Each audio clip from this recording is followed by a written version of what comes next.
So, nung palabas naman, sinasala namin yung lalabas po para ma-hold po yung mga kung sino po yung Ang lakas ng tao. Anong ginawa dito? Sino to? lahat. Hindi po. Tubuhan eh.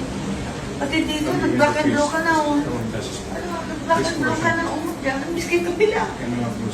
Kabila din ako. Ayan. Ano ba? Sinaktan ka Binuhat talaga. po ako papasok ng pick-up po.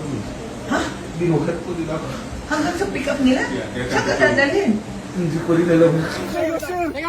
May pamilya rin po ako! Inarang ko po yung katawan ko doon sa may pintuan po. Sa may pinto.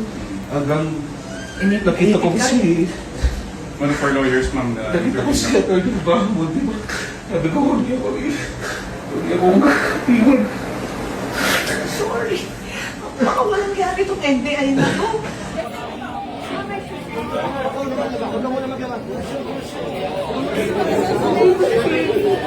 just to go next So you're taking down this testimony. Sorry, I Yes, got sir. confused. Yeah, so ikaw pa rin yung kuwan. So na-ready naman namin yung convoy namin. Just verification. Maliban doon, yung sakit mo, yung tama sa'yo, hindi naman tama yun na nakakaligtas sila ng commotion na po doon sa lobby ma'am. Tinulak ako pabalibag po doon sa may roll after. Then, after naman, pilit ilang pinabali yung risk ko kaya daming so, para mapusasan po. Pero, gumunod po ako pati yung eyeglasses nung natanggal ko. So, buti na lang po nakahawak ako doon sa railings po nung tatay ko sa may roll up. Door ko na backup. Nung hindi ko, nawalan na po ako ng balance po. Pumalo na po ako dun sa may hagdanan ng roll-up door po. Sinakay ka sa, may sakay ka sa loob, no?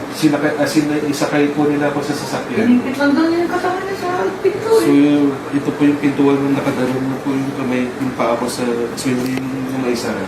Buti na lang nakatakas po ako kasi iba na mo man magsalita yung driver ko eh. Nilumura na ako tapos lahat na pwede niyang gawin sa akin, pwede niyang gawin sa loob eh. Buti na lang yung passenger. Hindi, ay ba talaga yan? Ang kapal yan. Medyo kami. Pero nakaalis daw. Nakatakas daw yung mga NBI na so-called, na agent. Pero Yes. nagdala na. Pero ma-identify. Bali ko yung call po. Basta na-identify ko lang po Takbuhan daw eh. mahabang buhok na nakasalamin po. Agent na mahabang buhok? Eh, hindi ko alam kung Baka agent siya. agent ba talaga yun? Tapos, isa rin po yung medyo mataas po yung position na laging naka-gel po baba. Ganun po. Sino si Mel? Matibag? Eh kung naka-gel, si Mel Matibag, may medyo- salamin? Hindi po. Yung Iba pa yun? baksak po yung... May alta presyon ka ba? Meron po ako. Meron? So, chinek mo na? Yes, ma'am. Kasi related pa ng konti na dyan. Kaya nga. We'll just check it here. Ay, naku. Iwanan kita sa abogado. Balikan ka namin. So, you're going to go to Makati na dyan? Yes, ma'am. Pag-ibig din ako. Wala to be sure, ah. Apo.